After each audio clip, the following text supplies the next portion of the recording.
Bonjour, c'est Virginie qui vous parle du tarot de Marseille. Bienvenue sur ma chaîne à la rencontre du tarot de Marseille et des 22 lames majeures. J'ai traité déjà les 22 lames d'un point de vue général sur cette chaîne et là nous sommes dans un cycle de 22 lames mais avec cet éclairage relationnel que nous avons démarré à la lame du mat et nous arrivons aujourd'hui à la lame de l'ermite, qui est donc la 9e lame de ce parcours, et nous allons un peu explorer cette étape. Pour ceux qui prennent le chemin en route, là je ne vais pas pouvoir refaire un résumé complet. À chaque fois, si vous voulez, je donne une qualité à développer pour faire avancer en tout cas une relation que vous avez choisie. Et donc je propose un petit exercice généralement pour la semaine pour essayer de mettre en pratique la lame du tarot. La dernière fois, nous avons vu la lame de la justice avec ces deux plateaux de la balance et où chacun essayait de trouver sa place dans la relation en apportant un bien, quelque chose bien qu'il porte et qu'il a envie d'apporter à la relation mais aussi à l'autre. Et je vous avais invité à beaucoup communiquer avec l'autre. On avait vu dans une première partie plutôt une phase d'introspection, de bilan des précédentes relations que vous aviez vécues. Et là, en fait, on entre vraiment dans le vif du sujet où on va partager avec l'autre et essayer de faire avancer la relation ensemble. Et là, bien sûr, nous arrivons à cette lame de l'ermite. Cette lame de l'ermite, comme son nom l'indique, c'est un personnage solitaire. Alors ça peut paraître un peu étrange dans cette phase, je dirais, comme je vous le disais, de la rencontre avec l'autre, de la communication, de pouvoir faire avancer la relation. Mais en même temps, c'est une étape aussi nécessaire. Dans la relation, vous l'avez forcément expérimenté vous-même, souvent quand on commence une relation, on a tendance à s'emballer, à entrer en fusion avec l'autre, parce qu'on est attiré par l'autre, on a envie d'être toujours avec l'autre, de tout partager avec l'autre. Et en fait, c'est comme cette soif, je dirais, intérieure d'union, en fait, que l'on projette à l'extérieur dans la relation avec l'autre. Et malheureusement, quand on va trop dans cet extrême-là, c'est ce qu'on appelle la passion ou la fusion ou la symbiose aussi, on peut l'appeler comme ça, eh bien, forcément, quand on va trop dans cet extrême, on arrive au bout de consumer, je dirais, cet état symbiotique, on en perd sa lumière et donc on passe dans l'extrême inverse qui est donc le rejet. Et qui est donc cette phase difficile parce que c'est comme un sursaut d'avoir besoin de se retrouver qui fait qu'on rejette l'autre. Donc c'est ce qu'on appelle bien sûr la relation classique de la passion qui va jusqu'à la destruction de la relation. Donc sans bien sûr aller dans ces extrêmes que vous connaissez peut-être ou que vous avez peut-être déjà vécu dans votre vie, là pour avoir plus de maturité et plus de sagesse, eh bien on va faire appel à l'ermite justement.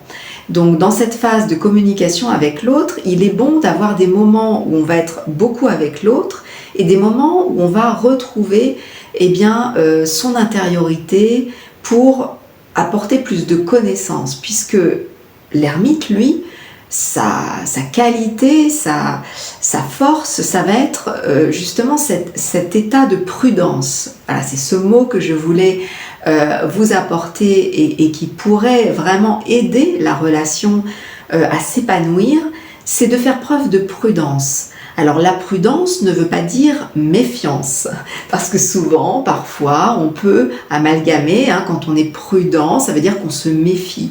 Mais non, en fait, la prudence, c'est quelque chose qui vous permet en fait de savoir où vous allez en éclairant votre chemin, donc comme le fait l'ermite avec sa lanterne, puisque quand on le voit debout avec son grand manteau bleu, son bâton sur lequel il peut s'appuyer, donc quelque part tout ce passé qu'il a acquis, qui lui a apporté beaucoup de sagesse, beaucoup de maturité, beaucoup de profondeur, c'est ce qui l'aide aussi à éclairer son chemin, c'est cette pensée sage qui lui permet de voir loin. En fait, c'est ça. La prudence, c'est arriver à prévoir, c'est-à-dire à voir ce futur que l'on peut vivre avec l'autre. Parce que, eh bien, on a su peser les forces et les faiblesses de la relation par le passé, comme on l'a vu aux étapes précédentes. Là, quelque part, cette lanterne, elle va donc éclairer un chemin qui nous semble être le bon chemin avec l'autre. Donc ça veut dire, alors je ne sais pas bien sûr quelle relation vous avez pu choisir. Si vous êtes au début d'une relation par exemple et que vous êtes avec une personne que vous connaissez peu pour l'instant, et ben ça peut être le moment de faire le point sur quel est le chemin à parcourir avec cette personne. Est-ce que ça doit rester une relation amicale par exemple ? Est-ce que ça doit être une relation simplement de collaboration dans un projet ? Est-ce que ça doit rester, est-ce que ça doit être une relation amoureuse sur tous les plans, c'est-à-dire jusqu'à la sexualité? Est-ce que ça doit se faire dès maintenant ou est-ce que vous avez besoin de mieux connaître cette personne? Donc la prudence, c'est ça, c'est faire intervenir la pensée à un moment où vous aimeriez plutôt eh bien, vivre spontanément, je dirais, ou instinctivement la relation comme votre personnage égotique a l'habitude de le vivre. Et bien là, il faut le stopper, ce personnage égotique quelque part, pour justement amener de la conscience. Et l'ermite, lui, il est la conscience, il est cette lanterne lumineuse qui lui permet de garder conscience et de ne pas se laisser prendre par le sentiment enflammé qui peut être agréable au départ, mais qui peut être aussi dramatique à la fin. Donc, quelque part, quand on progresse dans les relations et quand surtout on cherche la vérité dans la relation, puisque c'est quand même ça, je dirais que moi j'ai essayé d'impulser avec ce nouveau cycle des 22 lames, c'est trouver la vérité dans l'amour que l'on porte pour l'autre. Est-ce qu'on l'aime vraiment? Est-ce qu'on est attiré par quelque chose en l'autre qui nous manque? Est-ce qu'on veut se combler de quelque chose parce qu'on se sent vide? Tout ça, c'est plein de choses qui demandent eh bien, à être éclairées. Donc on va rentrer, bien sûr, au fur et à mesure des étapes à venir, dans ce chemin de vérité. Parce que c'est la vérité qui va nous mener à l'amour. C'est cette vérité et cette quête de liberté quelque part de tout ce carcan, de tout ce faux amour qu'on a pu nous inculquer depuis longtemps. Et bien ça, on veut vraiment s'en libérer, on veut le déposer, on veut déposer ce grand manteau bleu justement peut-être qui nous empêche de respirer, et pour éclairer un nouveau chemin, et ce chemin, eh bien, on va le choisir aussi avec l'autre. Donc cette étape de l'ermite, ça peut être vécu dans une étape eh bien, de retour en soi, une fois qu'on a commencé à vraiment échanger profondément avec l'autre, avec cette étape de la justice. Donc ça peut être un retour pendant quelques temps pour faire une sorte de bilan sur qu'est-ce que je ressens pour cette personne suite à tous ces échanges. Qu'est-ce que je veux vraiment? Est-ce que je sens que c'est possible? Et quelle est la forme de la relation, le chemin le plus prudent qui va s'aligner en fait sur ma vie, sur ma destinée, sur ce que j'ai à vivre par rapport à l'âge que j'ai. Voilà, tout ça c'est l'ermite quelque part. Il se questionne, c'est pas une prise de tête ce que je vous dis là, c'est sentir le chemin qui est le mieux pour les deux personnes. Et surtout garder conscience, toujours accentuer la lumière de cette lanterne pour que lorsqu'on va retourner vers l'autre, eh bien, on ne se perde pas à nouveau. Vous voyez, c'est tout un jeu de va-et-vient entre l'autre et soi pour garder cet équilibre de la justice de la dernière fois. Donc voilà ce que je souhaitais vous proposer pour la semaine à venir. De créer un peu en vous, d'allumer cette lanterne, déjà de bien retrouver conscience de vous-même et de refaire un petit point et de savoir le chemin que vous souhaitez emprunter avec cette personne et quel type de relation vous souhaitez vivre vraiment avec elle et qu'est-ce qui vous paraît innovant en fait dans le futur.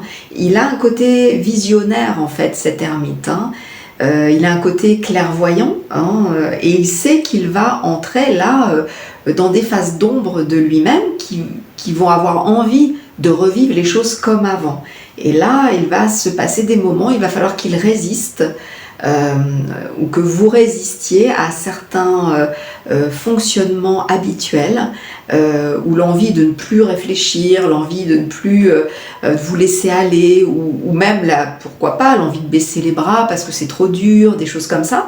Donc c'est pour ça que cette étape de la lanterne ou de l'ermite vient renforcer cette vision positive et futuriste, je dirais, de cette relation innovante dans laquelle vous avez envie d'entrer.